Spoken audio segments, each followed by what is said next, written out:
நாங்கள் பிரண்டை பொடி, முருங்கைக்கீரை பொடி, பருப்பு பொடி, ரசப்பொடி, சாம்பார் பொடி, மாங்காய் ஊறுகாய், ஹேர் ஆயில் அதாவது தலைக்கு தேய்க்கிற எண்ணெய் 11 பொருட்கள் சேர்த்து இதெல்லாம் காய்ச்சி நாங்கள் எண்ணெய் கொடுத்துட்ருக்குறோம். இந்த பொருளெல்லாம் நாங்கள் கொடுத்துட்ருக்குறோம். நீங்கள் வேணும்னா கீழே வாட்ஸ்அப் நம்பர் கொடுத்துருக்குறோம். அந்த நம்பருக்கு கால் பண்ணி கேட்டு வாங்கிக்கோங்க.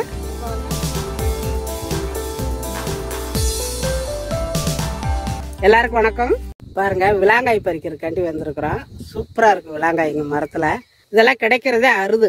இது எங்கள் வயலுக்கு பக்கத்துலேயே இருக்குது விலாங்காய். அதனால் இன்னைக்கு விலாங்காய் பறித்து நல்ல ரெசிபியாக ஒரு 2 ரெசிபி பண்ணலான்ட்டு வந்திருக்கிறேன். இதில் நிறைய சத்துக்கள் நிறைந்தது. அதாவது நல்ல வயிற்றுல சூடு அறுக்கிறதெல்லாம் இது உடனே அந்த புண்ணெல்லாம் ஆற்றிடும். நல்ல எனர்ஜி தரும். இது கொஞ்சம் டயர்டாக இருக்கிறவங்களாம் இந்த மாதிரி நம்ம ஜூஸோ இல்லை வேக வச்சு கூட்டு பொரியலும் பண்ணலாம். நிறைய தேங்காய் பூ போட்டு பண்ணி சாப்பிடலாம், பொரியல் பண்ணலாம், அல்வா மாதிரி பண்ணி சாப்பிடலாம். துவர்ப்பு இனிப்பு ரெண்டுமே இருக்கும். ஒரு முக்கால் காயில உள்ள இருக்கிறத எடுத்து உப்பு காரம் போட்டு சாப்பிட்டா அவ்வளோ நல்லா இருக்கும். அதாவது மாங்காய் சாப்பிட்ட மாதிரி அது ஒரு மாதிரி நல்லா இருக்கும். செஞ்சு சாப்பிடலாம். அத்தனை மருத்துவ குணம் உள்ளது. அதைத்தான் இன்னைக்கு நம்ம பறிக்க போறோம். எவ்வளோ காய் இருக்கு பாருங்க. ஏற்கனவே ஆளுக்காளு பறிச்சுட்டாங்க. நிறைய இருந்துச்சு கீழே. அன்னைக்கு நான் பார்த்தேன். இப்போ அதுக்குள்ளேயுமே நிறைய பேர் பறிச்சுட்டாங்க கூட இருக்குது. காணும். இப்போ பிஞ்சு வேற நிறைய கிடக்குது. நிறைய இருக்குது காயெல்லாம். சின்ன சின்ன பிஞ்சு ஏறுங்க நல்லா தொங்குது. கீழே இருந்தாலும் எல்லாம் பறிச்சுட்டாங்க. நிறைய இருந்துச்சு கீழே, எல்லாமே பறிச்சுட்டாங்க. இது சிவனுக்கு வசந்ததுன்னு சொல்லி சிவனுக்கு பக்கத்தில் நிறைய இருக்கும். நீங்கள் பார்த்தீங்கன்னா எங்கே பார்த்தாலும் சிவனுக்கிட்ட இது நிறைய இருக்கும். இந்த மரம், இந்த காயெல்லாம் இருக்கும். பறித்து சாப்பிடுவாங்க. ரெண்டாவது இந்த விநாயகர் சதுர்த்திக்கெல்லாம் இது வச்சு படைப்பாங்க. அப்போ ரேட்டு ஜாஸ்தி இருக்கும். தூரில் பற்றியெல்லாம் இங்கே வருங்க. தூரில் பார்த்தீங்களா எத்தனை சூடு இருக்குன்னு. இதில் இருந்து அதெல்லாம் பிடிக்கிட்டாங்கப்பா. இதுதான் விலாங்காய் மரம். நாங்கள்லாம் சின்ன வயசில் மாடாடு மேய்க்கும் பொழுது உடச்சி அப்படியே அப்பப்போ ஒரு காயை பிடுங்கி அப்படியே உடச்சி சாப்பிட்ருவோம். இதுதான் அதனுடைய தலை. நீங்கள் நல்லா தெரியாதவங்க தெரிஞ்சுக்கலாம் பாருங்க. சக்கரை இருக்கிறவங்களுக்கு சொல்லுவாங்கல்ல, அதில் அன்னாசி பழம், பப்பாளி பழம், விளாம்பழம், கொய்யாப்பழம் இதுகளெல்லாம் சாப்பிட சொல்றதுல இந்த விளாம்பழமும் இந்த தோறு சர்க்கரையை கொஞ்சம் கண்ட்ரோல் பண்ணும். பையில பிடிக்கணும். அப்போதான் அதாவது கீழே விழுந்தா உடனே தெரிக்காது. ஒரு மாதிரி ஆயிரும். ஒரு 2 நாள் 3 நாளைக்கெல்லாம் உள்ளே அழுகி போயிடும். அதனால பாருங்கள் கையில் சாக்கு வச்சுருக்குறாங்க. இங்கே காட்டுங்க. சரி போதுப்பா. ஜூஸுக்கு இது போதும். கொஞ்சம் முத்தி பழுக்கட்டும். என்ன பாருங்க, ஜூஸ் சர்க்கரையை கண்ட்ரோல் பறிச்சாச்சு.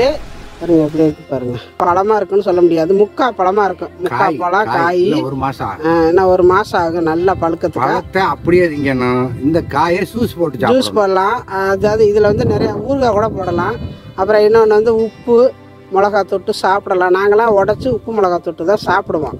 அவ்வளோ நல்லா இருக்கும். ஆடு மாடு மேய்க்கையில் ஒரு காயை உடச்சி காட்டுறேன் பாருங்க. இங்க காய் பாருங்க. அரை காய் தான்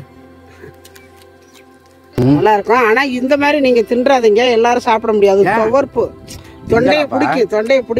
தண்ணியை குடிச்சுக்கணும். அதாவது இருங்க இந்த மாதிரி நம்ம சாப்பிடலாம். ஆனா நிறைய சாப்பிட முடியாது. இது முட்டையோட அந்த மஞ்சக்கருவை சாப்பிட்டா எப்படி போய் விற்கும், தொண்டை அடைக்கும். அது மாதிரி அடைக்கும். கண்டிப்பா நீங்க கொஞ்சம் கொஞ்சமா சாப்பிடணும். உப்பு காரம் போட்டுக்கணும். மீன் பிடிக்க போறீங்களா? இங்க பாருங்க, மீன் பிடிக்க போறாங்களாம். காய் சாப்பிட சாப்பிட்டு பாருங்க. மீன் என்ன இறைச்சி பிடிக்க போறீங்களா? அவங்களாம் போயிருக்காங்களா? கொஞ்சம் தோப்பா இருக்கா. தொண்டையில போய் அப்படியே போயிடுச்சு. 1 மாசம் ஆகும். ஆளெல்லாம் நிறைய வருதா. இப்போ நம்ம பறிச்ச விளாம்பழத்தை எடுத்துக்கிட்டு நான் ஊருக்கு கொண்டுட்டு வந்துட்டேன். இப்போ நம்ம உடச்சி எடுத்துக்கலாம்.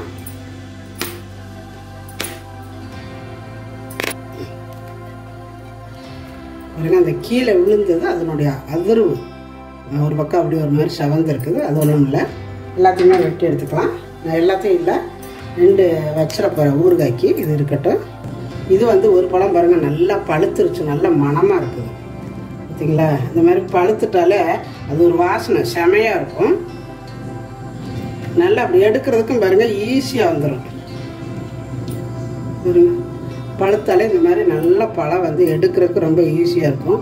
நல்லா வந்திருக்கு பாருங்கள், செமையாக இருக்குது. நல்லா வாசத்தோட நல்லா உள்ளெல்லாம் சுரண்டி எடுத்துருங்க.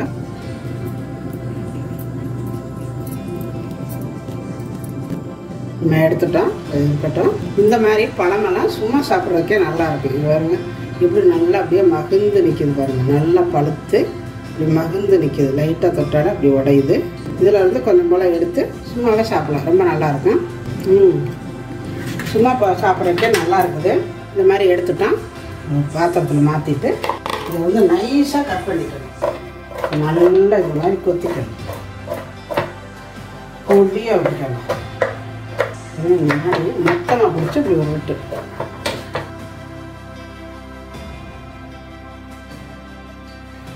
நல்லா பொடியாக கட் பண்ணிடணும். ஃபேன் அடுப்பில் வச்சுருக்கிறேன், இதில் இதை சேர்த்துக்கலாம். இப்போ நம்ம அடுப்பத்தை வச்சு விட்டு அந்த அளவுக்கு தண்ணி விட்டுக்கணும். இது லைட்டாக வேக விடுவோம்.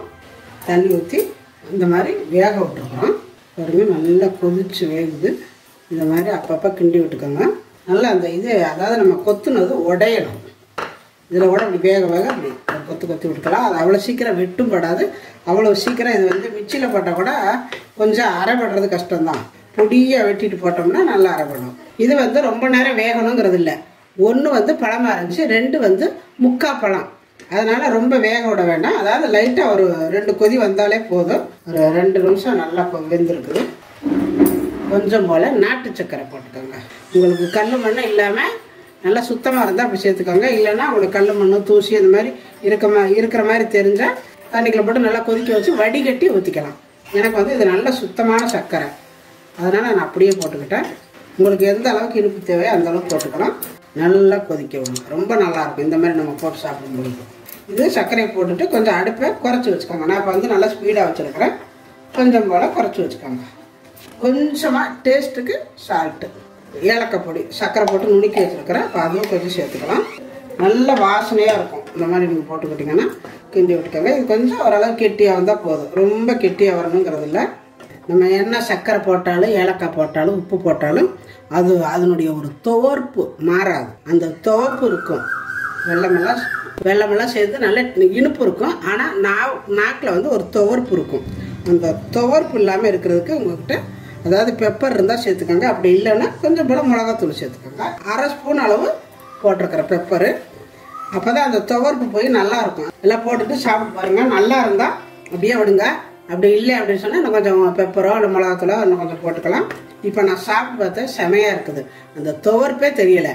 இனிப்பு மட்டும் போட்டுட்டு நம்ம சாப்பிட்டு பார்க்கல அந்த இனிப்பு இருக்குது, ஆனால் துவர்ப்பு தனியாக தெரிஞ்சிச்சு. இப்போ அந்த மிளகு சேர்த்ததுக்கப்புறம் துவர்ப்பே காணும். நல்லா இருக்குது டேஸ்ட்டாக. அவ்வளவுதான் போதும். இப்போ நம்ம அடுப்பு ஆஃப் பண்ணிக்கலாம். இப்போ அடுப்பு ஆஃப் பண்ணிடுவோம், இருக்கட்டும். இப்போ நம்ம இதை ஒரு பவுலில் போட்டுக்கலாம். விளாம்பழத்தோட அந்த ஓட்டையாக வச்சுருக்குறேன். இந்த ஓடு வந்து டீ காப்பி கூட குடிக்கலாம். அந்த அளவுக்கு சூடும் தாங்க, வெயிட்டாகவும் இருக்கும், நல்லா இருக்கும்.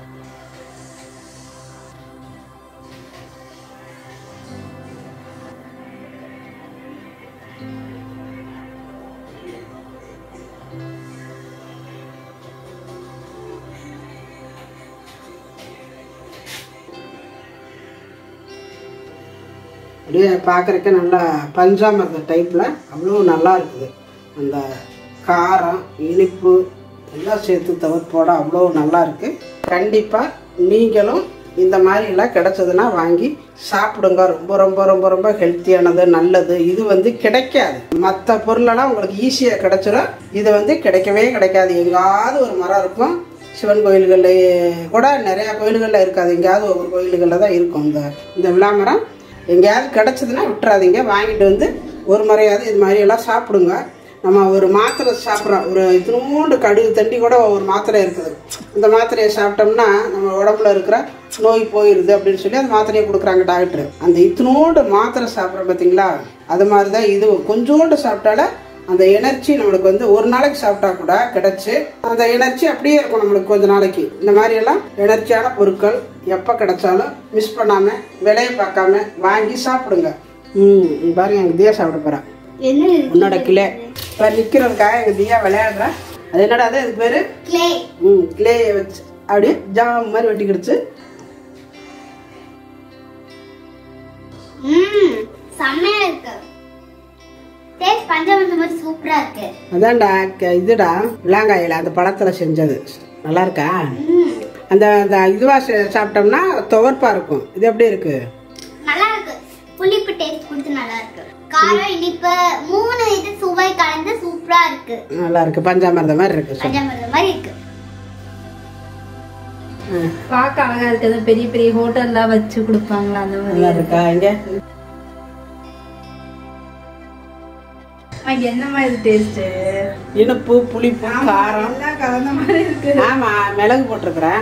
இதே மாதிரி செஞ்சு பாருங்க. செஞ்சு பார்த்துட்டு எப்படி வந்துச்சு அப்படிங்கறத எனக்கு கமெண்ட்ல சொல்லுங்க. இந்த வீடியோ பிடிச்சிருந்தா லைக் பண்ணுங்க, ஷேர் பண்ணுங்க, செட்டிநாடு சமையலுக்கு சப்ஸ்கிரைப் பண்ணுங்க. நன்றி. வாழ்க வளமுடன்.